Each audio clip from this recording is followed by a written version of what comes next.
Hello, this is Brian Ellis, publisher of the Brian Ellis Investing Letter, and I got to tell you, the five biggest lenders in America have to be laughing themselves silly right now. Of course, President Obama came out earlier today and was referring to the big settlement between those five big lenders and 49 of the state's attorneys generals. And what he said was, we have reached a landmark settlement with the nation's largest banks that will speed relief to homeowners. With his characteristic bluster, he was very, very proud of this event. But the reality is it does very, very little to really help the housing industry in any way. And the reality is that it is 180 degrees different from what it was originally intended to be. And to talk about this, to help us understand this a little bit more, I've asked Carol Van Sickle, my news editor and editor-in-chief of the Brian Ellis Investing Letter, to join us. Carol, what was this settlement originally all about? A year ago, I guess about in September of, I guess it would have been 2010. You probably remember some coverage. I know that we provided some on Foreclosure Gate, which was essentially that lenders had been foreclosing on homes even though they did not necessarily have the authority to do so. This ultimately resulted in what became commonly known as the robo-signing fiasco or robo-signing fraud. Now, when this happened, pretty much everybody was in agreement on some level or another that it was the wrong thing to do. You shouldn't be able to take somebody's home if you can't prove that you have the right to foreclose on them. So naturally, all 50 attorneys general got together and decided that they were going to solve the problem. They were going to make the banks pay. It was going to be wonderful. And whether you agree that the banks should have been held accountable or not is really entirely irrelevant, because that was the whole reason that this whole thing started. Now, there wasn't a whole lot of coverage on it at the time.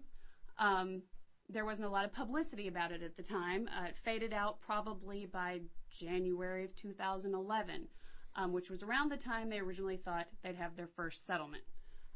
Now, over a year later, they do have a settlement, and it is being presented as something completely different than what it was originally intended to be. Yeah, it's ridiculous. Really what's going on right now is that Obama is trying to suggest that with this settlement, he's come in riding the white horse and has saved the housing industry and has punished the lenders, and that's just utterly foolish. Keep this in mind. The total settlement value is about $26 billion. Of that, roughly $10 billion is dedicated to principal write-downs against these people who are way, way, way underwater. Now, that doesn't necessarily have anything to do with robo-signing, but even if it did, even if that entire $26 billion had something to do with robo-signing, do you know what the amount of underwater mortgages is in America today? It's about $750 billion. Oh, that's what? About 30 times the size of this settlement today. What we're hearing is just ridiculous. Well, and Brian, part of the problem here is that it's being presented as a solution for all those scurvy scoundrel lenders who, quote unquote, tricked people into taking out loans.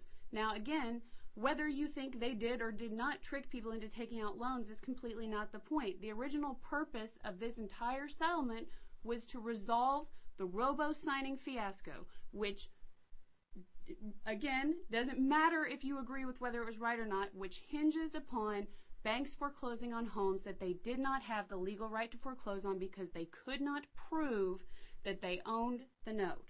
That was the point. And those people are not the people who are underwater. Those are the people who don't have homes anymore. And they're being left out completely, and the news coverage is completely forgetting them.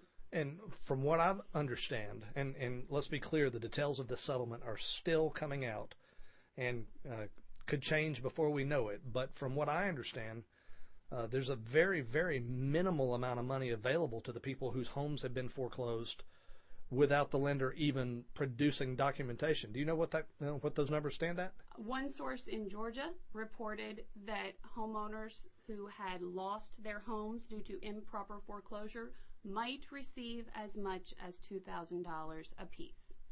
So for those of you who are hearing this news from Obama and thinking that, wow, what a guy, the reality is you've all just been screwed again. And, you know, we heard today a lot of media, including a lot of conservative media who probably would represent this differently if they had a full understanding.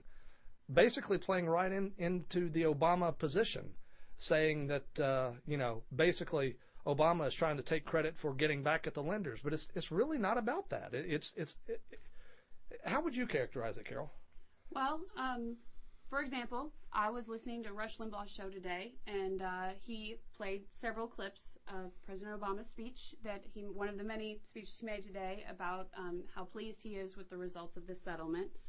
And Rush's response was then to say, well, there were a lot of other issues going on when the lenders made these bad loans. Now, whether you think that's right or not, and whether you think they should have made the loans or not, again, not only has Obama managed to completely, and the administration managed to completely fog the issue, but people like Rush, who are attempting to shed light on it, have also completely forgotten, or perhaps even never got the coverage in the first place, that would let them know that this started because of the robo-signing fiasco, not because lenders are scoundrels.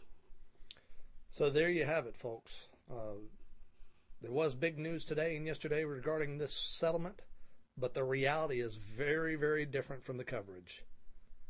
And the reality is, it's still ugly, and my suspicion is two things.